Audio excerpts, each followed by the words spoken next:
करने जा रहे हैं वानी श्री विवेक बंटी साहू जी के साथ। छिंदवाड़ा में बहुत सारी बातें, बहुत सारी चीज़ें, बहुत सारी विषय हमारे सामने आए हैं। जब से हमने इस राजनीति के सीरीज को शुरू करना शुरू किया, इस एपिसोड्स को, हमारे सामने सबसे बड़ा लक्ष्य था कि भैया की इमेज को समझें।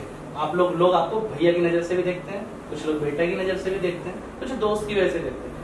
असल में आप हैं क्या, ये लोगों तक डायरेक्टली पहुंचे तो ज़्यादा अच्छा है। तो आज आपकी जवानी, आपकी कहानी। मैं अपने आप को सौभाग्यशाली मानता हूँ कि छिंदवाड़े में मेरा जन्म हुआ और यहीं मैं खेला, पढ़ा, आगे व्यवसाय भी यहीं पर किया। और एक अच्छा लगता है कि लोग मुझमें अपना बेटा देखते हैं, बेटे के जरिए आशीर्वाद देते हैं, यूथ भाई मानता है और भाई के जैसे प्रेम देते हैं, अपनी सुझाव देते हैं, कोई समस्या हो तो उसके बारे में बातचीत करते हैं। तो छिंदवाड़ा जो है मुझे पूरा अपना परिवार के रूप में, लोग मुझे अपने परिवार का मान सदस्य मानते हैं और मैं तो हमेशा लोगों की मदद कर सकूं, जिससे काम आ सकूं, इसको लेकर काम करता हूँ। आपने इतना सफल, मैंने जितना आपके बारे में रिसर्च किया है हमारी टीम ने, हमें पता चला कि आप काफी सफल बिजनेसमैन रहे। बहुत सारे बिजनेस आपने किए हैं, लाइक ज्वेलरी का बिजनेस है आपका लॉन का बिजनेस है आपका, शोरूम का बिजनेस है, ऑटोमोबाइल में है आपने ये सब होने का तो अचानक राजनीति ही क्यों चुना कि अब मेरे को राजनीति में जाना है? और कुछ बहुत सारे प्रोफेशन होते हैं इंसान का, या कुछ नया करता है, वो इस प्रोफेशन में एंट्री करने का कोई स्पेसिफिक रीजन आपका? मेरा जन्म व्यावसायिक उसमें परिवार में हुआ और शुरू से सराफे का काम था मेरे जन्म से पहले ही। तो जब 10-11 साल के हुए तो पिताजी के द्वारा दुकान में बिठाना कि ये कर लो, वैसा कर लो, क्योंकि उस समय वो भी अकेले थे, मुझे सहयोगी नहीं हुआ करते थे ज़्यादा। तो परिवार के लोग, सराफे का बिजनेस ऐसा है कि उसमें परिवार के लोगों की आवश्यकता होती है। तो पढ़ाई के साथ साथ 10-11 साल की उम्र से हमने चालू किए। फिर जैसे ही मैं 18 साल का हुआ तो पूजा श्री ज्वेलर्स की जिम्मेदारी पिताजी ने मेरे ऊपर डाल दी, वो शोरूम खुला, उसको चलाया। उसके बाद फिर हम लोग ऑटोमोबाइल के बिजनेस में आए और आज भी चाहे निसान हो या मेरे पास टाटा कमर्शियल व्हीकल हो या यामा हो, इसकी डीलरशिप है। लेकिन मन में एक दर्द रहता था लोगों की गरीबी देख करके, लोगों की परेशानियां देख करके। तो कहीं ना कहीं ऐसा मुझे लगता था कि इनकी किस तरीके से मदद कर सकूं। हमने प्रयास, मदद तो हमेशा किए, परिवार के लोग भी हमेशा, चाहे मेरे दादाजी हों, पिताजी हों, लोगों की मदद करते हुए आए हैं। लेकिन मैं और आगे जाकर के मदद करना चाहता। लेकिन कहीं ना कहीं बगैर राजनीति में आए हम लोग इसका ज़्यादा मदद नहीं कर सकते थे। और दादाजी जनसंघ परिवर्तन संघ से जुड़े हुए थे। जब पहली नगर पालिका के चुनाव हुए उसमें पार्षद बने, उसके बाद फिर जब 93 में चुनाव हुए उसमें भी पार्षद बने। तो कहीं ना कहीं परिवार का जो हम सभी लोग भारतीय जनता पार्टी जुड़े हुए थे। तो फिर मैंने आगे की राजनीति प्रारंभ करी। 2010-11 में युवा मोर्चा का जिलाध्यक्ष बना। उसमें हम लोगों ने पूरे जिले में काम किए, यूथ को जोड़े। तो पार्टी ने दोबारा फिर मुझे युवा मोर्चे का जिलाध्यक्ष बनाया। उसके बाद हम लोग काम करते रहे। मैं सौभाग्यशाली मानता हूँ कि फिर मुझे पार्टी ने 2019 में उस समय के तत्कालीन मुख्यमंत्री के खिलाफ मुझे उपचुनाव में मौका दिया। और जैसा मैंने कहा कि छिंदवाड़े की जनता मुझे अपने बेटे के रूप में, अपने भाई के रूप में देखती है, तो मुझे इतना आशीर्वाद मिला, लोगों का साथ मिला और मुख्यमंत्री के खिलाफ और लोगों ने मुझे आशीर्वाद देते हुए 90,000 वोट छिंदवाड़े में मिले। तो कहीं ना कहीं दिखाता है कि मुझे छिंदवाड़े की जनता ने अपने पारिवारिक सदस्य के रूप में स्वीकार किया है। जिस भाव से राजनीति में आया था कि लोगों की मदद कर सकूं, हेल्प कर सकूं, उस सोच को लेकर के और लोगों की मदद करने के विचार को लेकर के मैं आज ज़्यादा से ज़्यादा लोगों के सहयोग कर सकता हूँ, काम आता हूँ। तो यही मेरा राजनीति में आने के पीछे मूल मंत्र। तो जितना राजनीतिक करियर को मैंने आपके समझा सारी चीज़ों, तो मुझे ये बिल्कुल समझ नहीं आया कि आपकी विचारधारा और कमलनाथ जी ने जो इतने साल 40 साल की राजनीति करी है, आज उनका 45 सालवां टर्म चल रहा है, अगले 6 महीने में इलेक्शन है, शायद हो सकता है यदि वो जीते हैं तो 45 सालवें टर्म पे जाएंगे। तो विचारधारा कैसे आप कर पाएंगे कि उनकी विचारधारा जो 40 साल पुरानी है, लोगों के मन में वो बसे हुए हैं, तो उसको निकालना और उससे आपकी विचारधारा तक लाना लोगों को, ये कैसे पॉसिबल है? कमलनाथ जी कहीं लोगों के मन में नहीं बसे। उनकी विचारधारा, उन्होंने छिंदवाड़े को पॉलिटिकल फैक्ट्री के रूप में उपयोग किया है कि यहाँ कोई फैक्ट्री होती है, कोई व्यवसाय होता है, उसमें आदमी इन्वेस्ट करता है, अपनी दुकान खोलता है, उसमें पैसा लगाता है, माल भरता है और उससे पैसा कमाता है। तो कमलनाथ जी भी इसी क्रम में आगे बढ़े। चुनाव आते हैं 500, 100 करोड़, 200 करोड़, 1000 करोड़ रुपए खर्च करके चुनाव जीत जाते हैं और फिर उसके बाद लाखों करोड़ रुपए वे कमाते हुए आए हैं। हमने देखा है कि जो नीरा राडिया जी थी, उन्होंने कहा कि ये 15% लेकर के काम करते हैं। तो जिस विभागों के मंत्री थे वहाँ 15% का आप कैलकुलेशन करो तो मुझे लगता है कि लाखों करोड़ रुपए होते हैं। जनता को बताना चाहिए नीरा राडिया जो आपने नाम मैं बता रहा हूँ आपको, मैं आ रहा हूँ आपको, जनता ने पढ़ी है, अखबारों में छपा है, टीवी चैनलों में आया है, मैं कोई नई बात नहीं कह रहा हूँ। दूसरा, इन्होंने छिंदवाड़े के लोगों को साथ हमेशा भावनात्मक उपयोग किया है। छिंदवाड़े को जो चाहिए था या जो मिलना था वो कई वर्षों पहले मिल जाना। इन्होंने छिंदवाड़े के लोगों को तरसा कर दिया और आज भी कुछ नहीं मिला है। जैसे मैंने कहा कि आज जब 42-44 साल पहले छिंदवाड़ा आए थे तब कहते थे कि मुझे छिंदवाड़े के नौजवानों की चिंता है। कमलनाथ जी को ये एक चीज़ बताते हैं कि उन्होंने छिंदवाड़े के युवाओं के लिए कुछ किया होगा। आज भी आप उनका भाषण सुनिए, आज भी वही कहते हैं कि मुझे छिंदवाड़े के युवाओं की, नौजवानों की चिंता है। क्या किया आपने? आप इंडस्ट्री मिनिस्टर थे, आप बड़े बड़े मंत्रालयों के मंत्री रहे, वो एक बड़ा उद्योग धंधा लगा देते छिंदवाड़े में जहाँ 10-20 हजार लोगों को रोजगार मिलता है। वो ऐसा कहते हैं कि रेमंड और हिंदुस्तान लीवर उनकी रेमंड और हिंदुस्तान लीवर ये कहीं ना कहीं ये प्राइवेट हैं और ये अपने उनके कारण आए हैं। इनके कमलनाथ जी कोई योगदान नहीं है इसमें, जो सिर्फ दिखाते बस है कि हमने करवाया। लेकिन आज वहाँ पर अगर कोई ऐसा एक सरकारी कंपनी खोल सकते थे, कोई आज बहुत सारी कंपनियां हैं, आज स्टील प्लांट है, बहुत सारी चीज़ें अलग अलग हैं, वो कुछ ना कुछ छिंदवाड़े में उदाहरण दिया स्टील प्लांट का, और भी कुछ लागे कर सकते थे जिसका रेलवे की फैक्ट्री है, ऐसे कुछ भी छिंदवाड़े में ला सकते थे जिससे छिंदवाड़े के युवाओं को रोजगार मिले। जबकि छिंदवाड़े का जो सबसे आर्थिक रूप से सबसे महत्वपूर्ण कोयला जो था जिसकी खदानें थी, कमलनाथ जी के शासनकाल में बंद हुई।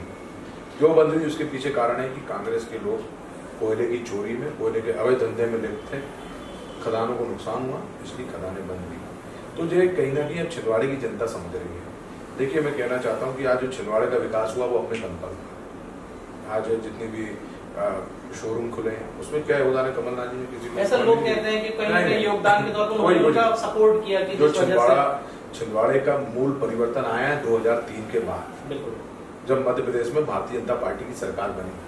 आ जाए कमलनाथ जी, मैं तो चाहता हूँ कि आए, किसी भी मंच पे जाए, मैं आमने सामने बात करूँ कि छिंदवाड़े का विकास 2003 के बाद हुआ।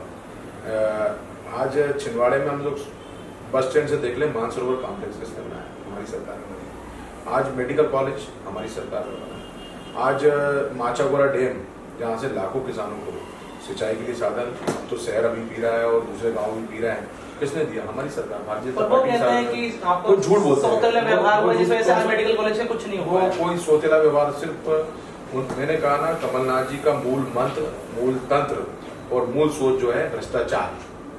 मेडिकल कॉलेज में सारी फैसिलिटी आपको 800 करोड़ रुपए मिल रही है, तो 1400 करोड़ रुपए की आवश्यकता थी। ये रोडों का भी अगर हम बनाएंगे, जो रिंग रोड बनी है, इसका एस्टिमेट बना था 800 करोड़ रुपए का, लेकिन आखिरी में पहुंच गया 2400 करोड़ रुपए। इसमें भारी भ्रष्टाचार। तो कमलनाथ जी की जो भी सोच की शुरुआत होती है भ्रष्टाचार से। हमने देखे 2019 में इनके ओएसडी, इनके पीओ के यहाँ रेट पड़ी हो, कितने करोड़ रुपए मिले, कितना भ्रष्टाचार का पैसा कहां से आ रहा है। 2000 जब 42 साल पहले कमलनाथ जी छिंदवाड़ा आए थे, तब क्या स्थिति, क्या फाइनेंशियल स्थिति थी? आज हेलीकॉप्टर और प्लेन से हमारे छिंदवाड़ा जिले के युवाओं को आकर्षित कर रहे हैं। ये कहाँ से बने? ये पैसा कहाँ से आया? ये छिंदवाड़ा जिले के ने जो कमलनाथ जी को जितवाया, तो उसके बदौलत कमलनाथ जी ने पैसे कमाए। और आप छिंदवाड़े के लोगों को जानवरों को जैसे हकेलते हैं। छिंदवाड़े के लोगों के लिए समय नहीं है। छिंदवाड़ा विधानसभा में हम लोगों ने निकाले हैं अभी एक दूरबीन यात्रा, विधायक बने 4 वर्ष हो गए, लेकिन किसी 110 गांव में, किसी एक गांव में पहुंचे कमलनाथ जी, किसी एक वार्ड में पहुंचे जहाँ की लोगों की परेशानी, समस्याएं, तकलीफ जान सके कि भैया आपकी क्या परेशानी है, क्या समस्या है। किसी भी क्षेत्र की समस्याओं को और विकास को लेकर के महत्वपूर्ण जिम्मेदारी होती है वहाँ के विधायक की। लेकिन हमारे छिंदवाड़े के विधायक गोल हैं, उनका कोई अता पता नहीं है। और सबसे बड़ी आपदा जो आई कोरोना की हमारे जीवन काल में, जो इस पीढ़ी के जीवन काल में पहली बार आई, देखने को मिली, उस कोरोना काल में कमलनाथ जी को लेकर के लापता के पोस्टर लगे थे। जब विधायक को जनता के बीच में होना था, कहाँ थे उस समय विधायक? और आज भी छिंदवाड़े की जनता इस बार कमलनाथ जी और कांग्रेस को सबक सिखाएगी। आपका रोड मैप क्या है? यदि लोग ये समझना चाहते हैं चलो कमलनाथ जी ने कुछ नहीं किया, वो ये जानना चाहते हैं यदि सरकार में आते हैं, विधायक बनते हैं, सांसद बनते हैं, तो आपका रोड मैप लोगों के लिए क्या है? वो एकदम स्पष्ट शब्दों देखिए, में मेरा रोड मैप तो यह है कि छिंदवाड़े के लोगों को अच्छी शिक्षा मिले, अच्छा स्वास्थ्य की सुविधाएं सब उपलब्ध हो, उनके पास रोजगार के साधन हो, और सरकार जो आज हमारी सरकार जो योजनाएं पहुंचा रही है, अंत्योदय को लेकर काम कर रही है, जन कल्याण को लेकर काम कर रही है, गरीब कल्याण को लेकर काम कर रही है, वो हितग्राहियों तक के वो पहुंचे, और कहीं ना कहीं क्षेत्र की समस्याओं की जो होती है, आज मुख्यमंत्री जी हो गए या मोदी जी हैं, आज जिले में हमारा कोई सांसद नहीं है, आज जिले में सांसद नहीं है, आज जिले में हमारा कोई विधायक नहीं है, हमारा जिला पंचायत सदस्य नहीं है, हमारा महापौर नहीं है, लेकिन न शिवराज जी ने न मोदी जी ने कोई योजनाएं रोकी, जबकि छिंदवाड़ा हमारा गढ़ है केंद्र के प्रदेश की शासन की योजनाओं का। आज पूरे जिले में मध्य प्रदेश में सबसे ज्यादा आयुष्मान कार्ड हमारे छिंदवाड़े में बने, 13.5 लाख आयुष्मान कार्डधारी जिनको मोदी जी ने अधिकार दिया 5 लाख रुपए का निःशुल्क इलाज का। सबसे ज्यादा प्रधानमंत्री आवास यहाँ बन रहा है, सबसे ज्यादा शौचालय हमारे छिंदवाड़े में बन रहा है, निःशुल्क राशन सबसे ज्यादा हमारे छिंदवाड़े में दिए जा रहे हैं, 2.5 लाख किसानों को किसान सम्मान निधि दी जा रही है, उज्ज्वला योजना के माध्यम से सिलेंडर बांटे जा रहे हैं, किसान साथियों को हमारी शिवराज जी की सरकार ने ब्याज माफी का काम सबसे ज्यादा छिंदवाड़े जिले के किसानों को लाभ मिल रहा है। हमारी लाडली बहनें योजना के लिए मध्य प्रदेश में 3 नंबर में हमारी बहनों को नाम छिंदवाड़े में। तो कहीं हम सरकार चाहे केंद्र की हो चाहे प्रदेश की कोई भेदभाव नहीं कर रही छिंदवाड़े के विकास को लेकर के। लेकिन ये लोग जो झूठ बोलते हैं, झूठ परोसते हैं कि छिंदवाड़े का विकास रोक दिया गया, तो विकास रोक दिया गया तो कमलनाथ जी आप बताओ, नकुलनाथ जी आप बताओ कि आपने विधानसभा में कोई एक क्वेश्चन किया? जो प्लेटफॉर्म है जहां आपको छिंदवाड़े की समस्याओं में लोगों को बातचीत करने की आवश्यकता होती है, वहां आपने कोई एक सवाल किया? नकुलनाथ जी ने संसद में छिंदवाड़े की किसी समस्या में बात करी? तो इनकी कोई लगाव ही नहीं है। वो रेल का मायना देते हैं कि उन्होंने रेल शुरू करवाया, कुछ नहीं ये नागपुर रेल ये तो कनेक्टिविटी, ये छिंदवाड़े में रेल तो आज से 40 साल पहले चालू जाने, क्यों नहीं हुई? ये बात सब मानते हैं, क्यों नहीं हुई? लेकिन जो आज रेल चालू हुई मोदी जी ने वहां से रिवर्स एलिजेंडी दिखाई, मोदी जी ने पैसा दिया, कनेक्ट नई ट्रेन चालू करी। तो जैसे झूठ बोलते हैं, और कहीं ना कहीं मैं विनम्रता के साथ कहना चाहता हूँ कि छिंदवाड़े का मीडिया, इलेक्ट्रॉनिक मीडिया हो या प्रिंट मीडिया हो, ये हम लोग के साथ भेदभाव करता है और कांग्रेस के झूठ को परोसने का। तो आपको ऐसा क्यों आपके नजर में क्यों लगता है कि क्यों वो भेदभाव में? क्योंकि कहीं ना कहीं मीडिया भी आर्थिक तंत्र, उनको भी अपना अखबार चलाने के लिए पैसे की आवश्यकता होती है। तो हमने देखे कमलनाथ जी का आर्थिक तंत्र किस तरीके से चुनाव समय हो या हो, उनका मैनेजमेंट और पैसा खर्च करते हैं।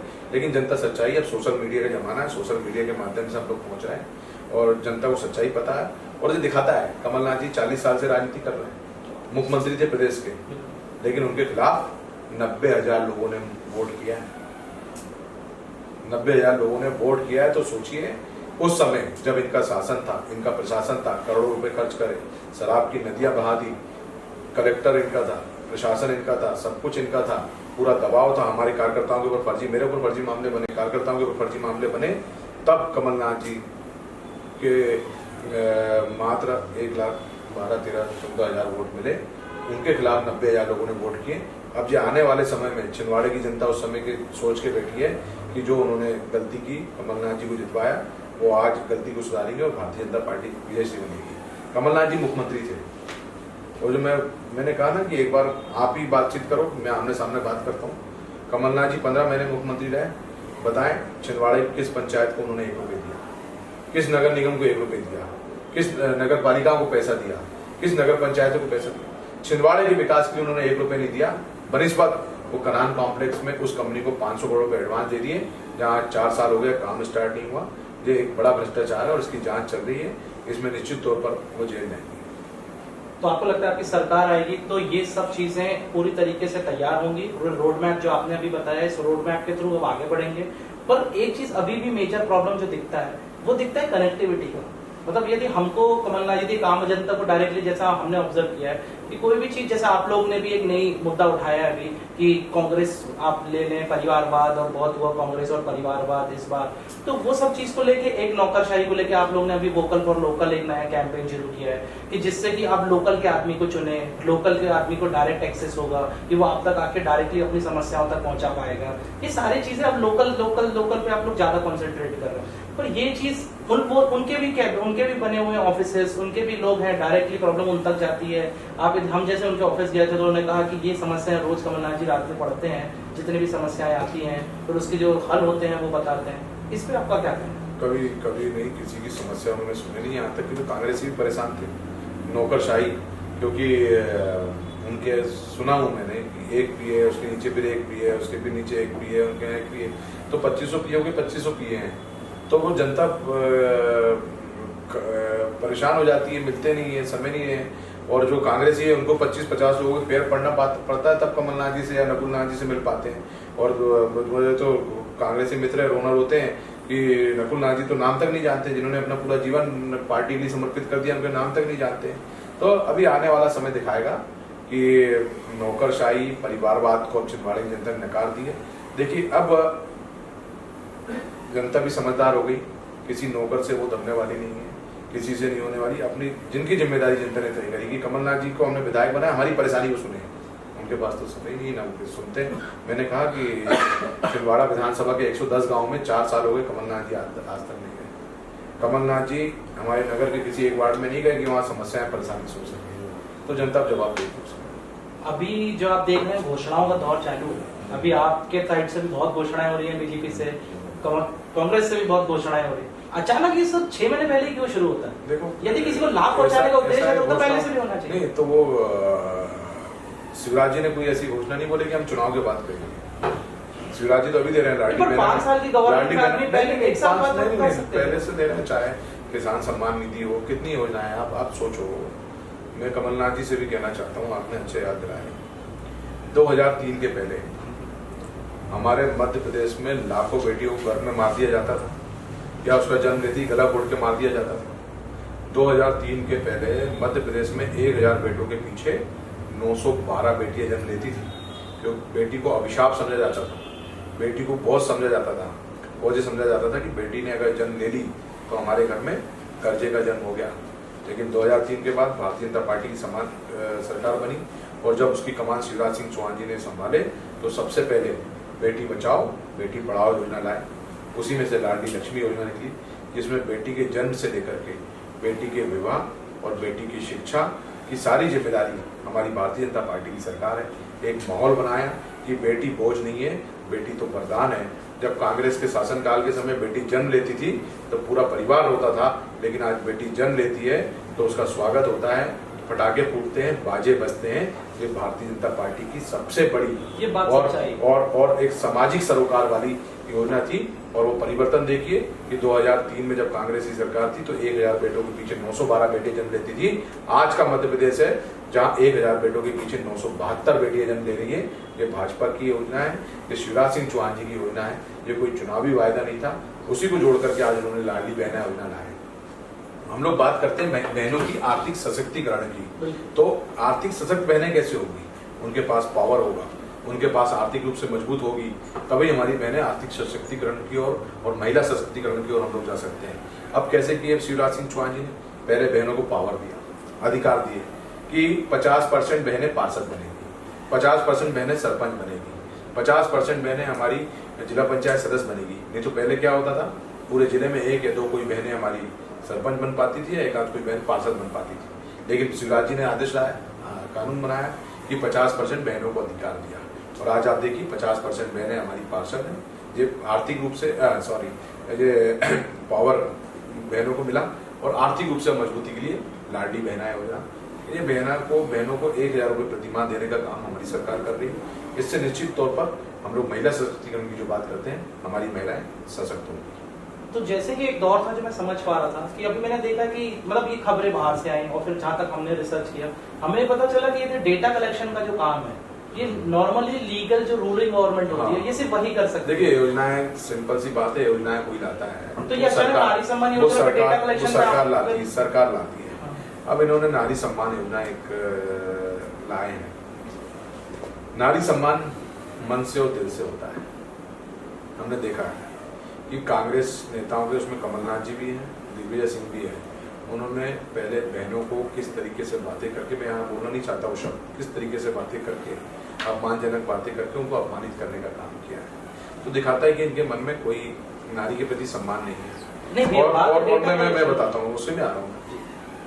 और आगे जाकर के बात करें तो नारी सम्मान अगर हमारे मन में है और हमारे दिल में है तो सबसे पहले शुरुआत आदमी कहाँ से करेगा? अपने परिवार से। जब बात आई थी छिंदवाड़े में, छिंदवाड़े की जनता ने हमारी पूर्व सांसद श्रीमती अलका नाथ जी को चुन करके सांसद बनाया, वो भी महिला थी। लेकिन ऐसा क्या हुआ, कमलनाथ जी ने 9 महीने में उनको इस्तीफा दिलवा दिया। तो छिंदवाड़े में सबसे पहले नारी का अपमान होने से शुरुआत हुई। फिर इन्होंने हमारी महापौर को हटाने का षड्यंत्र रखा, वो भी महिला थी। नगर पालिका अध्यक्ष मीना राय जी थी, उनको हटाया, उसमें भी षड्यंत्र था। तो कहीं ना कहीं जब हमारे परिवार से, हमारे घर से अगर हम नारी का सम्मान नहीं कर सकते तो ये नारी सम्मान एक सिर्फ और सिर्फ झूठा वायदा बहनों को, क्योंकि उनको पता है कि आज इन्होंने किसानों की कर्जा माफी नहीं करे तो किसान इनके खिलाफ है। युवाओं को 4,000 रुपये बेरोजगारी भत्ते की बात किए थे इन्होंने, तो युवा इनके खिलाफ है। इनको किसी एक युवा को 4 रुपये भी नहीं दिया। स्व सहायता समूह की बहनों को कर्जा माफी की बात करे थे, किसी स्व सहायता समूह की कर्जा माफ नहीं हुआ। इन्होंने हमारे बुजुर्गों को 1,000 रुपये पेंशन देने की बात करे थे, किसी एक बुजुर्ग को 1,000 रुपये नहीं मिला। तो इनको दिख रहा था कि हम बहुत बुरी तरीके से हारेंगे। लेकिन जैसे ही हमारी लाडली बहना योजना आई तो इनको लगा कांग्रेस को कि अब तो हमारी जमानत जब्त हो जाएगी, इसलिए बहनों को छलने के लिए इन्होंने नारी सम्मान योजना लाया है, जो कि पूरी तरीके से फेल और फ्लॉप है। ये सिर्फ और सिर्फ बहनों को झूठ बोलने का एक चुनावी वायदा है। दूसरा मैं कहना चाहता हूँ, बहनों से निवेदन करना चाहता हूँ कि हम लोग ने देखे कि कांग्रेस में किस तरीके लोग काम करते हैं। कहीं ना कहीं वो राष्ट्र विरोधी लोग रहते हैं, कहीं ना कहीं समाज के विरोधी लोग रहते हैं, और जो उसमें ऐसे बहुत सारे लोग काम करते हैं। मैं यहाँ नहीं कहना चाहता कि जो कहीं ना कहीं हमारे बहनों को दिग्भ्रमित करेंगे और उनका डाटा करेक्शन होगा तो कहीं ना कहीं उसका दुरुपयोग करेंगे। तो मेरी बहनों से हाथ जोड़ के विनती है कि कोई भी, क्योंकि जब जैसे हमारी लाडली बहना योजना है तो सरकारी कर्मचारी डाटा आपको कलेक्ट कर रहा है, लेकिन यहाँ कांग्रेस के लोग डाटा कलेक्ट कर रहे हैं, तो कहीं ना कहीं उसका दुरुपयोग हो सकता है। तो अपना डाटा इन कांग्रेसियों को ना दें। तो अकॉर्डिंग टू लॉ ये लीगल है या इलीगल है? मेरा सवाल वो था डेटा कलेक्शन। नहीं देखिए, ये तो कोई कुछ भी कर सकता है, जाकर के बातचीत कर सकता है। जिस लेवल में मतलब जैसा लाडली बहना में आज हजारों लाखों फॉर्म भराए गए, आप जैसे नारी सम्मान में अभी भराए गए। नारी सम्मान फ्लॉप है, कहीं कोई उसमें नहीं है। लेकिन डेटा मैं सभी को आगाह करता हूँ कि इनको बिल्कुल अपना डाटा ना किसी भी तरीके। तो इस बात की उन लोग 100% श्योरिटी लेते हैं कि डेटा को कोई प्रॉब्लम नहीं जाए। तो उससे वहाँ कोई सुरक्षित नहीं है। हमने देखा है कि बहनें सुरक्षित नहीं है, तो क्या डेटा सुरक्षित नहीं है? बिल्कुल। अभी जैसे आपकी साइड से एक सीखो कमाओ योजना शुरू हुई है, जिसपे 9 जून से इंस्टीट्यूट को जिस इंस्टीट्यूट में उनकी ट्रेनिंग होगी वहाँ पे सारी चीजें दी जाएंगी, सुविधाएं, उनके अलॉटमेंट्स दिए जाएंगे, और शायद 30 जून को पहली किस्त जो है वो निकाली जाएगी। उस पर थोड़ा प्रकाश डाल दें। मैंने जैसा कहा कि युवाओं के भविष्य को लेकर के शिवराज सिंह चौहान जी, हमारी भारतीय जनता पार्टी की सरकार बहुत चिंतित है। आत्मनिर्भर भारत की हम लोग बात करते हैं, मोदी जी बात करते हैं, तभी वो आत्मनिर्भर भारत संभव है जब युवाओं के हाथ में काम होगा, युवाओं के हाथ में रोजगार होगा। सबसे पहले जो समस्या होती थी कि युवाओं को शिक्षा अच्छी नहीं मिलती थी, लेकिन हमारी सरकार ने शिक्षा के स्तर को सुधारा। अब युवाओं को कौशल, उनको आपको विभिन्न जो भी वो अपनी जिन भी चीजों में वो अपनी खूबी रखते हैं, जिन भी चीजों में प्रतिभा रखते हैं, तो उसको निखारा जाए। तो स्किल ट्रेनिंग या कौशल विकास के माध्यम का भी वो लाभ होगा। तो सिर्फ कौशल विकास से कैसे होगा, भूखे पेट कैसे वो ट्रेनिंग ले सकता है? तो उसको साथ ही साथ सरकार 8,000 रुपये वेतन भी दे रही है। तो अब अच्छे माहौल में वो ट्रेनिंग भी लेगा और उसको 8,000 रुपये का वेतन भी मिलेगा, जिससे वो अच्छे से ट्रेनिंग ले सके और उसको रोजगार। सरल शब्दों में ये समझें कि जैसे मैं दुबई में था तो वहाँ पे मैंने देखा था कि सरकार जो अनएम्प्लॉयड पीपल होते हैं, जिनके पास रोजगार नहीं होता है, उनको एक कुछ पैसे स्टाइफंड के तौर पे देती है, जहाँ पे रोजगार का पैसे होते हैं ताकि वो सर्वाइव कर सके और आगे फिर अपनी जो भी चीज वो करने वाला है उसके थ्रू वो आगे बढ़ सके। हाँ, इसमें सीखे ना, वही तो है, आपको सीखो और कमाओ योजना है, सीखो और कमाओ पूरे तरीके से सीखो। और ये मेरे ख्याल से 30 मई या 9 अभी जून तक अभी अभी एक जून से उसका सब प्रोसीजर चालू हो गया। प्रोसीजर चालू है। उस पे कहाँ फॉर्म्स भराए का ये कुछ वो सब अभी आने का पूरा चीज खुल के आएगी, फिर हम युवाओं से हमको संपर्क करके उनके फॉर्म भरवाएंगे और उसको करेंगे। इस चुनाव पे अभी इस पॉडकास्ट का सबसे पहला दौर था कि हमने सारे डिस्कशन के सारे सवाल जवाब, एक ऐसा मैसेज जो आपको लगता है अब मैं को जनता को देना चाहिए जिससे कि सीधे सवाल हो सके हैं सीधे क्योंकि जनता हमेशा जैसे आप और मैं बात कर रहे हैं, जनता भी आपसे बात करना चाहती है, तो ऐसा क्या माध्यम होगा आने वाले समय में? आप जनता दरबार लगाएंगे या आने वाले समय में ऐसा खुले में कहीं होगी कौन, ताकि लोग अपने सवाल खुद अपने तरीके से रख पाए और आप उनके जवाब दे पाए? देखिए जैसा है कि सीधे जुड़ने का और सीधे बातचीत करने का जवाब, मेरा कोई पीए नहीं है, सारे फोन में खुद उठाता हूँ, मेरा नंबर भी सभी लोगों को पता है, मेरा ऑफिस है वहाँ मैं खुद मिलता हूँ, मैं भारतीय जनता पार्टी कार्यालय में जिलाध्यक्ष होने के नाते अपना पूरा समय देता हूँ।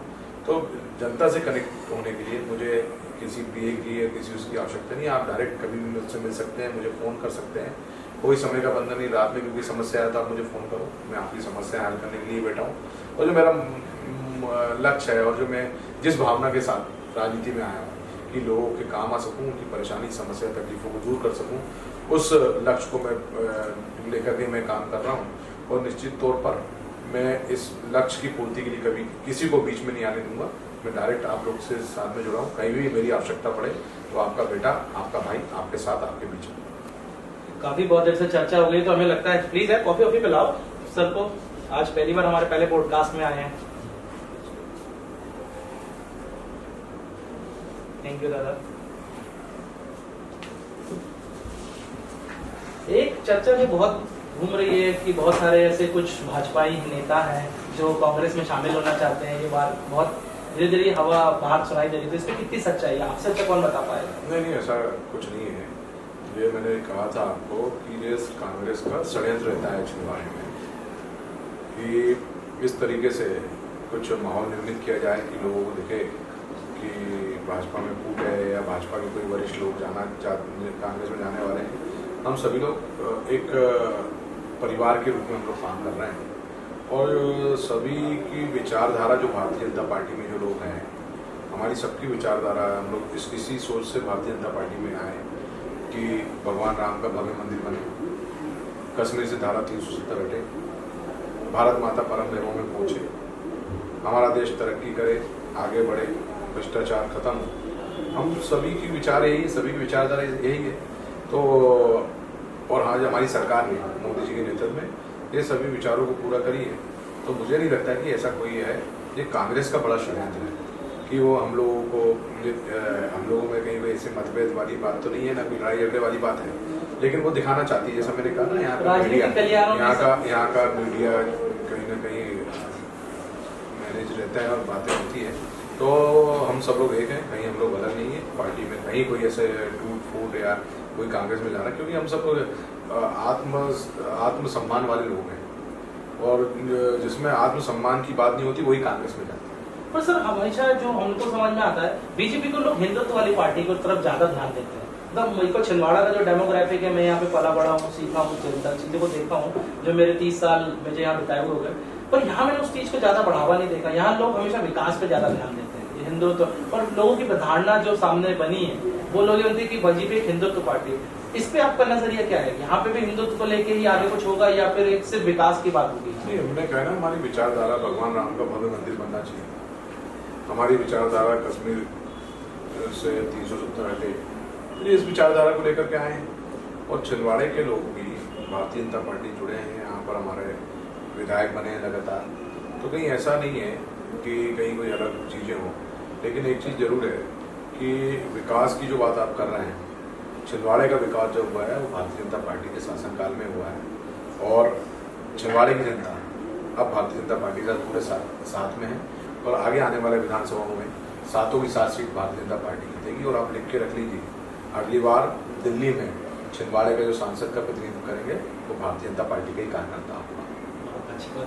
आगे मेरा लक्ष्य है कि हम कैसे व्यावसायिक परीक्षाओं को इसमें आगे बढ़ा सकते हैं, जिससे युवा अपना भविष्य शुरू से ही तय कर ले कि मुझे इस व्यावसायिक परीक्षा में जाना है और उसकी शिक्षा ले सकें, इसके लिए हम लोग प्रयास आगे करेंगे। एक चीज़ जो हमेशा सामने दिखती है, हम लोग को समझ में आता है कि जब भी एजुकेशन पे बात होती है या जब भी किसी किसी स्किल ट्रेनिंग की बात होती, क्योंकि जितना मैंने मतलब मैं दुबई में था, मैंने वहाँ देखा 50 साल दुबई में पहले क्या था और 50 साल बाद दुबई क्या है। यदि ऑल ओवर कंपेयर करूंगा तो समझ आएगा कि 50 साल ही हुए, यहाँ पे भी 40 साल हो ही गए राज करते करते।